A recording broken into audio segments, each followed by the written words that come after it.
Hello, welcome back. Today we are going to talk about the 7 books that I read in December. So some of these you will have already heard about in my 5-star predictions video that I did in collaboration with Sarah from Sarah's Nightstand and Lindsay from Lindsay's Little Library as part of their Booklist Thursday series. And that was super fun, so I will link both the intro and the wrap-up videos down below. So those 3 books I'm going to breeze over a little bit, but the rest of them I will give you all of my thoughts. Starting with my least favorite books of the month. First, we have Christmas Presents by Lisa Unger, and this book was read for the Sleep When I'm Dead book club that my friend Jessie hosts on her channel Reading with Jess, and I made a point to read every single book that they read this year, and I actually have a ranking video ranking all of the books that they read, so I will also link that for you.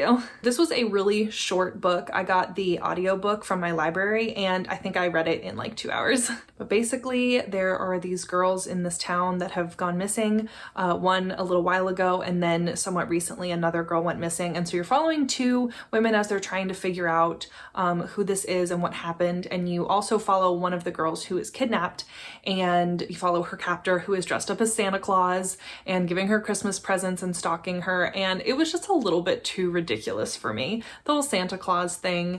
And it wasn't super about Christmas other than like him giving her presents and being dressed up as Santa, but I don't know, it felt like it was supposed to be satire. I had a lot of questions.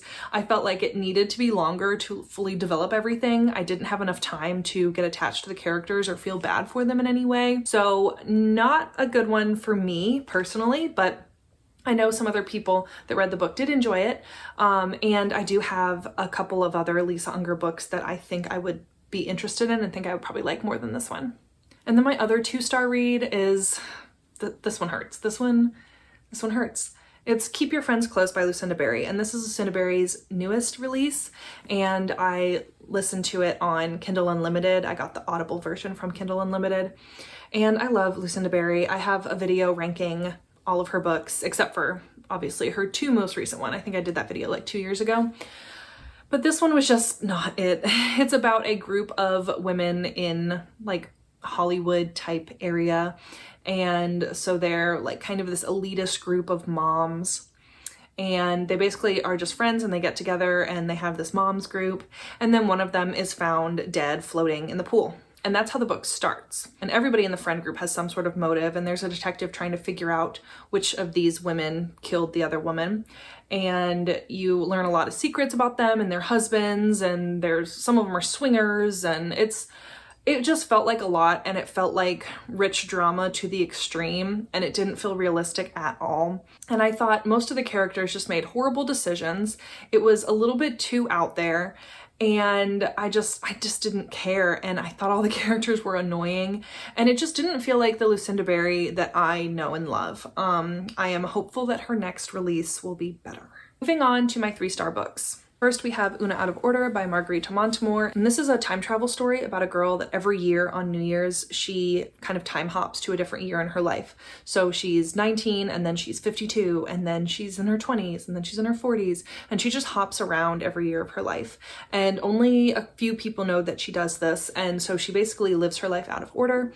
And I thought that I would like this. This was on my 5-star predictions because I've liked books like The Dream Daughter and Outlander, and The Time Traveler's Wife is probably the closest related to this one, and so I thought that I would enjoy this as well, but it just didn't do a whole lot for me. It felt very repetitive, and I had a lot of questions that were unanswered, and I didn't agree with a lot of the decisions that Una made, and so it was okay. I gave it 3 stars, and I do think it's worth reading. It just didn't blow me away. And then next we have Before We Were Yours by Lisa Wingate, and I've already unhauled this. I gave this 3 stars, and this is about the Tennessee Children's Society home, I think is how you say it, Tennessee Children's Home Society, I think, which is a real thing, and it was a real con business where this woman basically snatched children from poor families and basically sold them as orphans to really rich people for her own personal gain. And there was a couple of different homes that did this within this one society, and it was a big scandal, and a lot of siblings were separated and families didn't know what happened to their loved ones, and it was very, very sad.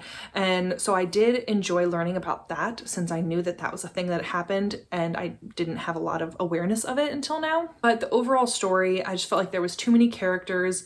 I still didn't understand how the two timelines intersected by the end, and I didn't care enough to go back and figure it out. But basically, you're following this girl and she realizes that her grandmother has this old friend that has this very interesting story, and she can't really trust her grandmother's memory, so she basically tries to uncover all of the secrets of her family, and she's from a very well-to-do family in North Carolina. So she basically has to figure out all of these family secrets to make sure that she can fix them before they become uncovered by everybody. So like I said, it was okay, a basic historical fiction book, but I felt like it was too long. There was too many characters. The timelines didn't intersect enough for me, which is often my issue with historical fiction. I had one 4-star book in December, and that was Kindred by Octavia E. Butler, and this is another book that I read for that 5-star predictions series that I did. And this is about a Black woman in modern day US that gets transported back in time to, I believe it was the early 1800s, and finds herself in a plantation in the South surrounded by slaves and a slave owner, and is just terrified. And she also realizes that her ancestors are there, and this book was terrifying at times. It was very descriptive, very graphic, and just heartbreaking at times, and you really felt the terror of this woman. So you're following her as she's trying to keep her ancestors safe, but also keep herself safe and get home to where she's supposed to be in the modern day. And I definitely see why this is considered a modern classic, and I do think it's very well worth the read. Keep in mind that this was written in 1979, so there is quite a bit of outdated language and some words and definitions that were used, I just had a really hard time swallowing, getting past. So I don't know that this book aged very well, but the literary craftsmanship is there. It's definitely a well-written book, and I learned a lot, but I just couldn't give it 5 stars because I just got this icky feeling in me reading some of the words in here. And then my 5-star read of December was The Great Alone by Kristen Hanna, and this was the final book that I read for that 5-star prediction series. And I'm not going to talk about this too much because I've already gushed about it in that video and in my best books of 2023 video, because this was on that. And so basically all I'm going to say is that this is about a family that lives basically in the bush in Alaska, and it's set in the 70s, and it's great. And if you are wanting to dive into historical fiction but you're not sure if you're going to like it, this is a perfect place to start because it's just the 70s. There's cars, there's phones, so it doesn't feel like you're super transported back in time.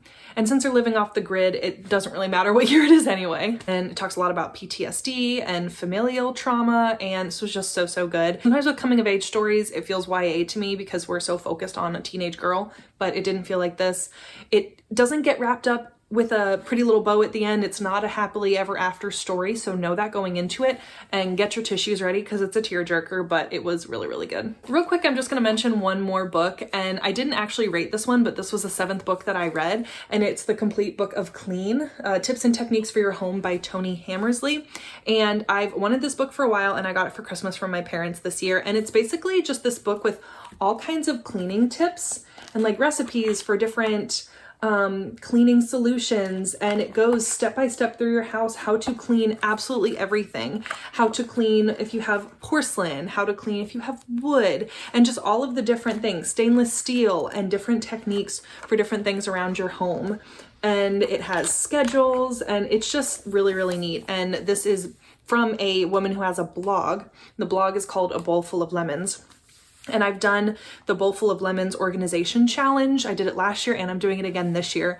And she just has a lot of really good tricks, and the pictures are just so aesthetic, and I felt so relaxed reading it. So I did read the whole thing cover to cover, and I took notes, and I'm sure I'll go back. So I didn't rate it because it's not really like one of those books that you rate, but I'm really happy that I have this now, and I'm definitely going to use this. I used this to make a year of cleaning list in my bullet journal, so I knew, because this tells you exactly when to clean certain things. Like if you were to look at the whole year, here's what months you should clean these specific things. So you can do quarterly, monthly, weekly, and it has all of those checklists that you can keep. So super excited to own this book now. Okay, those are all 7 books that I read in December to close out my year of reading. I did read 90 books in 2023, so I'm super proud of that. Didn't make it quite to 100 books, and I was a little bit bummed at first about that, but I'm trying not to let the pressure of BookTube and the book community get the best of me.